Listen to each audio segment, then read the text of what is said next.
Hello friends, welcome back to another video. इस video में हम इंडियन पॉलिटी के इंपॉर्टेंट क्वेश्चंस डिस्कस करेंगे।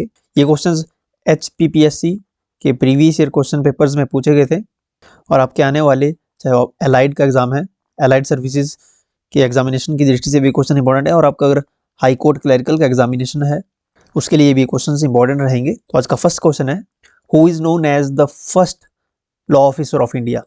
भारत के पहले विधि अधिकारी के रूप में किसे जाना जाता है? फर्स्ट लॉ ऑफिसर कहलाते हैं attorney general of India. Bharat के महान्यायवादी को अटॉर्नी जनरल ऑफ इंडिया को कहा जाता है first law officer. Option number B correct होगा। Attorney general of India Indian constitution में आर्टिकल 76 में है। आर्टिकल 76 बताता है attorney general of India Bharat के न्यायवादी के बारे में। अटॉर्नी जनरल ऑफ इंडिया की नियुक्ति भारत के प्रेसिडेंट करते हैं। ओके, प्रेसिडेंट के द्वारा इनकी अपॉइंटमेंट की जाती है। प्रेसिडेंट इनको अपॉइंट करता है और मेन काम जो होता है भारत के महान्यायवादी अटॉर्नी जनरल का, अटॉर्नी जनरल जो है गवर्नमेंट ऑफ इंडिया का पक्ष रखता है सुप्रीम कोर्ट में। ओके, नेक्स्ट क्वेश्चन है, question next, the constitution 74th amendment act 1993 mentions that संविधान 74वें संविधान संशोधन अधिनियम 1993 में उल्लेख है। तो 73वां और 74वां जो संविधान संशोधन है, अमेंडमेंट एक्ट है, ये किससे रिलेटेड है ये पूछा गया यहाँ से। तो 73rd जो है 73वां कॉन्स्टिट्यूशनल अमेंडमेंट एक्ट जो है ये पंचायती से संबंधित है, पंचायतों के कार्य से संबंधित। और 74th यहाँ पे पूछा है, ये है संबंधित है नगर पालिकाओं के कार्य से संबंधित। ओके, ऑप्शन नंबर यहाँ पे भी करेक्ट होगा। फंक्शंस ऑफ म्युनिसिपैलिटीज, ये संविधान के भाग पार्ट 9 में है, पार्ट 9 में। देखिए 11वीं अनुसूची में पंचायतों के कार्य को रखा गया है और 12वीं अनुसूची में नगर पालिका को। के 12वीं अनुसूची में नगर पालिका को। नेक्स्ट क्वेश्चन है, pocket veto is enjoyed by. Pocket veto का प्रयोग जो है किसके द्वारा किया जाता है? देखिए जो वीटो है ये भारत के राष्ट्रपति के पास होती है। पॉकेट वीटो का प्रयोग जो है प्रेसिडेंट ऑफ इंडिया कर सकता है। होता क्या है कि जब संसद में कोई विधेयक, कोई कानून बनाया जाता है, कोई विधेयक तभी अधिनियम बनता है, अगर कोई बिल है ये तभी एक्ट बनता है जब ये संसद में पास होता है। और जो दोनों जब संसद में पास हो जाता है तो लास्ट में जो है राष्ट्रपति के, प्रेसिडेंट के साइन होते हैं, तभी ये एक्ट बन पाएगा कोई भी बिल है अगर। लेकिन प्रेसिडेंट के पास अपनी इच्छा होती है कि उसको पास करना चाहता है या नहीं करना चाहता है, उसके पास 3 ऑप्शन होते हैं। अब ये 3 ऑप्शन संविधान के आर्टिकल 111 में दिए गए हैं, 111 में, आर्टिकल 111 में दिए गए हैं। 3 ऑप्शन होते हैं, एक तो वो इसको स्वीकृति दे सकता है, नंबर दूसरा है कि उसको वो अपने पास सुरक्षित रख सकता है, और नंबर 3 है कि इसको वापस संसद के पास वापस भेज सकता है कि इसको पुनर्विचार करें।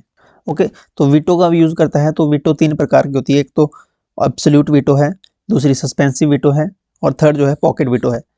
पॉकेट वीटो का मतलब है कि आप ऐसे समझ सकते हो कि कोई भी, यानी उस बिल को राष्ट्रपति अपने पास रख लेता है, यानी कि इसको अपने पॉकेट में डाल के रख लेता है, समझ लीजिए अनिश्चितकालीन के लिए उसको अपने पॉकेट में रख लेता है, अपने पास रख लेता है। तो वो उस पर साइन ही नहीं होंगे, जब साइन नहीं होंगे तो वो एक्ट नहीं बन पाएगा। तो इस प्रकार से जो है भारत के राष्ट्रपति पॉकेट वीटो इंजॉय करते हैं, पॉकेट वीटो का इस्तेमाल कर सकते हैं, ये पावर है राष्ट्रपति की। अगला क्वेश्चन है what was the main purpose behind bringing Panchayati Raj system in India? Bharat में पंचायती राज व्यवस्था लाने के पीछे मुख्य उद्देश्य क्या था?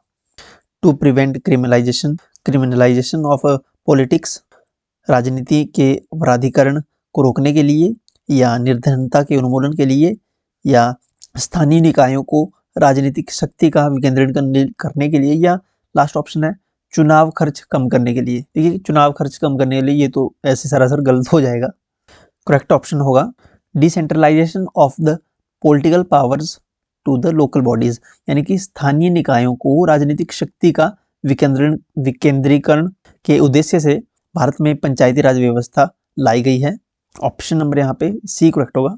अगर पंचायती राज की बात करें तो पंचायती राज संबंधित है 73वें संविधान संशोधन से। ओके, संविधान संशोधन से है संबंधित पंचायती राज, 73वां संविधान संशोधन 1992। राजस्थान पहला एक ऐसा राज्य था, राजस्थान, जहाँ पे सबसे पहले पंचायती राज की स्थापना हुई थी राजस्थान में और कब हुई थी? 2 अक्टूबर 1959 में 1959 में 2 अक्टूबर 1959 राजस्थान के नागौर डिस्ट्रिक्ट में पंडित जवाहरलाल नेहरू के द्वारा पंचायती राज योजना शुरू की गई थी। राजस्थान के बाद 1959 में ही आंध्र प्रदेश में ये शुरू की गई थी। ओके,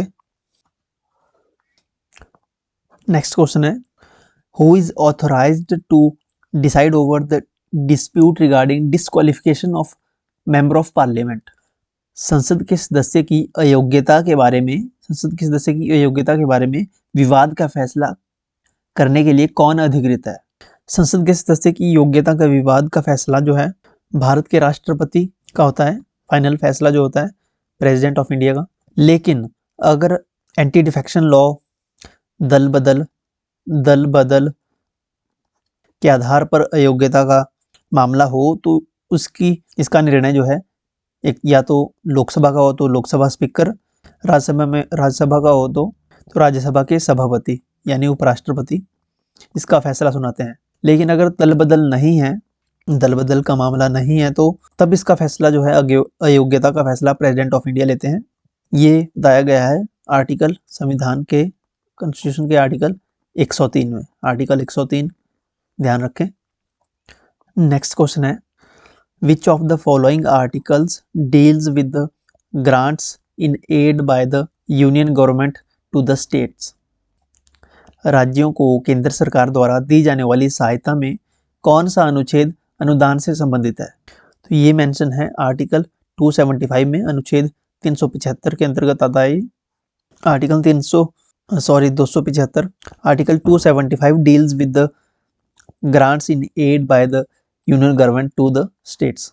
ऑप्शन में आर्टिकल 280 दिए गए हैं। आर्टिकल 280 जो है ये फाइनेंस कमीशन है, वित्त आयोग संबंधित है आर्टिकल 280 से। ओके, इसको भी ध्यान रखें, यहाँ से भी क्वेश्चन बनता है डायरेक्ट आर्टिकल 280 से।